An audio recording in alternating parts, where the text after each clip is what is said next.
कि अप्रैल के 22 तारीख को कत्लो-गारत हुई, 26 लोग मारे गए और उसमें उनको चुन-चुन कर मारा गया।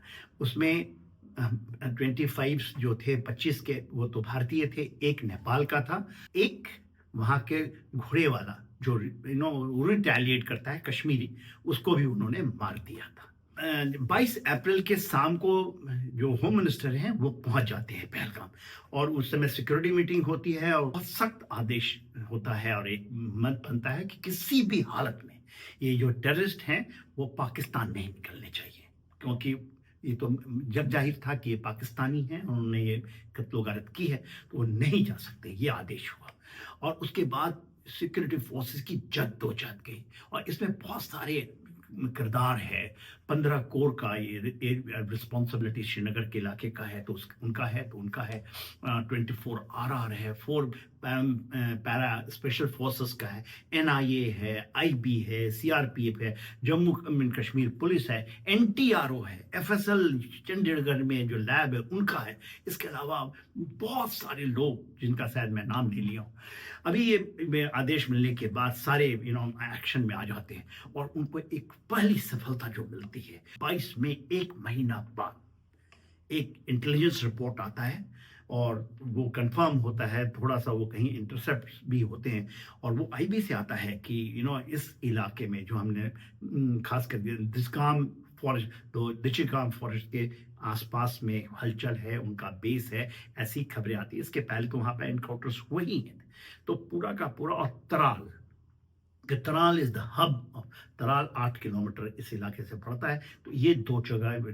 अब पहला जब ये आता है तो फिर Dachigam became the centre of attention और फिर ऑपरेशन मेक महादेव लॉन्च कर दिया जाता है और जिसके अंदर में जैसा मैंने forces they became very very active.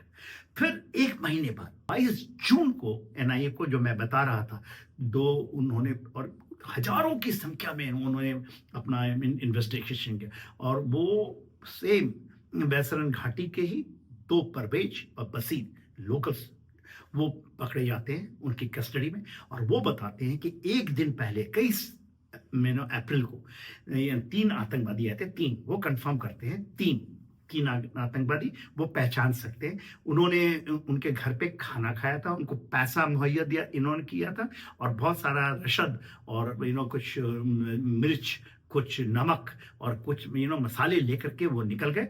उन्होंने कत्लो-गारत की और फिर परवेज एंड बजीर ने उनको देखा, उनको छोड़ते हुए पहले, और ये उन्होंने कंफर्म किया और उन्होंने हवा में भी कुछ फायरिंग किए थे 20 राउंड के, तो वहां पे एनआईए टीम ने जाकर के उसको देखा था, उनको ये मिला था, तो ये हो गया और वो अभी कस्टडी में है। तो ये बाद में भी बड़े काम आए उनको आइडेंटिफाई करने में।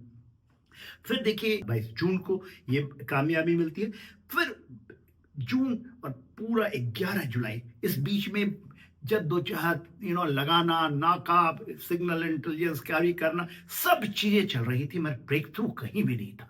पहला एक आया आशा की किरण 11 जुलाई को, जब फर्स्ट सिग्नल एक आपका इंटरसेप्ट हुआ और आर्मी सिग्नल यूनिट और जो हमारे स्पेशल फोर्सेस हैं उनकी सिग्नल वो पकड़ी गई। एक स्मॉल सिग्नल वो उन्होंने ओपन किया अपना रेडियो सेट, और मेरे सेटेलाइट है चाइनीज, उन्होंने फोन और वो पकड़ी गई।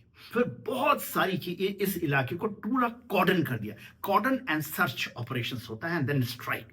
पूरे इलाके को कॉर्डन कर दिया गया, इंक्लूडिंग एक टनल है जो तकरीबन 8 किलोमीटर का एस्केप रूट था, जिससे वो भाग सकते थे टुवर्ड्स पाकिस्तान। तो उसके अंदर में पूरी पानी खोद करके, पानी इंजीनियरिंग एफर्ट लगाई गई by army engineers and all, उसको फ्लडिंग कर दिया so that they can't use that tunnel. और पूरे इलाके को, जो पहाड़ियों का इलाका था, उसके अंदर में वो उन्होंने पोजीशंस ले ली। जितने एस्केप रूट और ह्यूज एरिया है, जबरान बहुत सारी फौज लगी एंड कॉर्डन वार, इसमें पुलिस भी आई, सीआरपीएफ भी लगे, सारे लग गए। अब दूसरा ब्रेक थ्रू जो होता है वो 22 जुलाई, 11 दिन बाद, वहां से जो चरवाहे थे जो कि नोमैड कहलाते हैं, जो गुज्जर एंड बकरवाल है, उन्होंने ह्यूमन इंटेलिजेंस दिया और उसमें से 5 हैं जो उन्होंने दिया कि कुछ जो कहते हैं ना कि not regular in that area, specially in this area of Dachigam forest के अंदर में कुछ बाहरी लोग हैं, इतनी उनकी इंफॉर्मेशन थी, नथिंग मोर, बट क्योंकि देवर शिफ्टिंग द बेसिस। तो फिर उसके बाद अब आप देखिए 22 जून के बाद एवरी पीक के ऊपर में जाते थे स्पेशल फोर्सेस के लोग, आरआर के लोग, फौज के लोग, हमारी सिग्नल यूनिट, इवन एनआईए की टीम, आईबी की टीम, वो जाते थे रात रात बैठ कर के ठंडों में और उनको देखते थे रात भर, पर कुछ नहीं मिलता था। पर ये आपका रिजॉल्व था कि हमें करना है।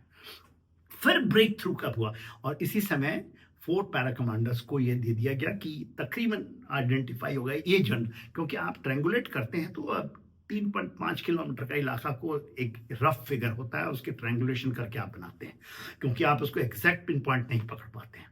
वहां पर काफी कॉर्डन करके cordon search and very deliberate, because वो कहीं उनको पता न लग जाए कि ये कार्रवाई चल रही है। और फिर ब्रेक थ्रू होता है 26 जुलाई को। 26 जुलाई को फिर एक उनका इंटरसेप्ट होता है, सिग्नल इंटरसेप्ट। फिर आर्मी के सारे ड्रोन्स उस इलाके में उड़ा दिए जाते हैं, और कुछ दूसरे भी जो मैग्मा के हैं उनके भी ड्रोन, और ये ड्रोन पकड़ती है कुछ हरकत, सस्पिशन कि टेंट कुछ दिखता है, कुछ टेंट है जो ढका हुआ है, not definite information at one particular place. और एक इंट था, ह्यूमन इंट था ही, तो वो होमन होता है कि दिस इज द एरिया। तो कॉर्डन को और टाइट किया जाता है, there is a outer cordon, there is a inner cordon, every and huge area, रात दिन वो बैठे हुए हैं जस्ट टू गेट पीपल। और उसके बाद आपको सरप्राइज भी नहीं लूज होना चाहिए। तो that is that 4 para commandos at 25 RR की ये inner cordon and inner place में। और फिर उनको डेफिनेट छोटे ड्रोन से मिल जाता है कि कहाँ है।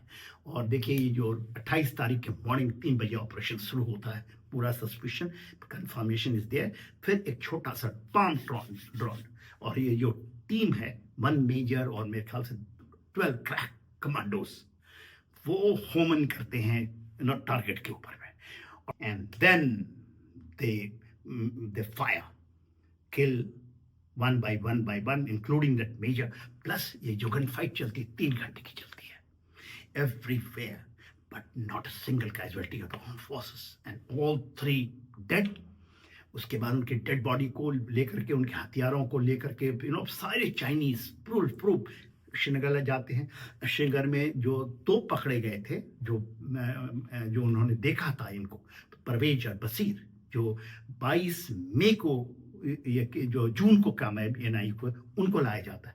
और जितने भी वहाँ पर जो टूरिस्ट के समय जो फैमिली मेंबर, उनको और सब आइडेंटिफाई करते हैं यार, एंड ये कंफर्म हो जाता है क्योंकि बाद 2 के पास आइडेंटिटी कार्ड भी मिलती है कि ये ही है। 200% श्योर के लिए उनके वेपन को भी भेजा जाता है CFL चंडीगढ़ में। और उनके क्योंकि जो राउंड मिले थे, जो बैसन घाटी में एक्चुअली राउंड्स जो फायर किए थे, उनका FSL रिपोर्ट पहले से तैयार था 15 कोर हेडक्वार्टर में। और फिर वहाँ उनकी आइडेंटिफिकेशन होती है, ह्यूमन आइडेंटिफिकेशन। और उसके बाद ये जाता है चंडीगढ़ रात में ही। फिर से ये इन जो M4 राइफल्स हैं एक, और 2 कार्बाइन्स हैं, 2 AK-47 है, उनसे भी फायर करके 8 scientists, they work it out together throughout the night. In the morning they confirm, yes, established ICAR, human intelligence, human recognition, जिन्होंने खुद देखा था। और पूरे FSL पूरी जानकारी होने के बाद पूरे देश को बताया जाता है, संसद से ये आते हैं कि ये जो 3 आतंकवादी हैं, सुलेमान, जिब्रान और हमजा, जो हमजा अफगानी है, ये तीनों पाकिस्तानी हैं, वो मारे गए हैं। और ये पहलगाम के आतंकी थे।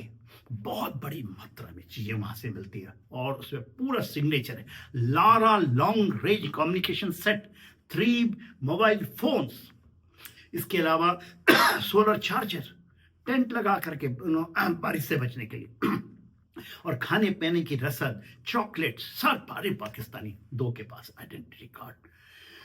उसके बाद ये खत्म हुई 28 जुलाई। मगर ये देखिए 97 दिन के दौरान Indian arm forces, paramilitary forces, JNK police ने 25 टेररिस्ट को पहले ही मार के खत्म कर दिया था। और इसके बाद 28 जुलाई को 29 जुलाई को खबर आती कि 2 LOC के ऊपर में इन्फिल्ट्रेशन में वो भी मारे जाते हैं। अब सवाल है कि वहाँ पर OGWs के बिना तो ये हो नहीं रहा था। ये लोग खास करके जो नाम मैंने आपको बताए हैं, और उसमें उनके पास 2 आई कार्ड भी मिले हैं लोकल्स के। एक उनको आई कार्ड जो मिलता है वो गंदरबल का इलाके का है, एक श्रीनगर के इलाके का है, एक तराल का है, तो वहाँ के लोकल्स के नाम है। तो ये जो लोकल्स हैं ये बंद नहीं हुआ है। OGWs एंड जो इनका मिशन है, they want to revive back what they were doing in last 4 दशक से, वो फिर करना चाहते हैं। और ये जद्दोजहद चल रही है, बट बहुत बड़ी कामयाबी है। And this is what the operation Mahadev is. Thank you very much.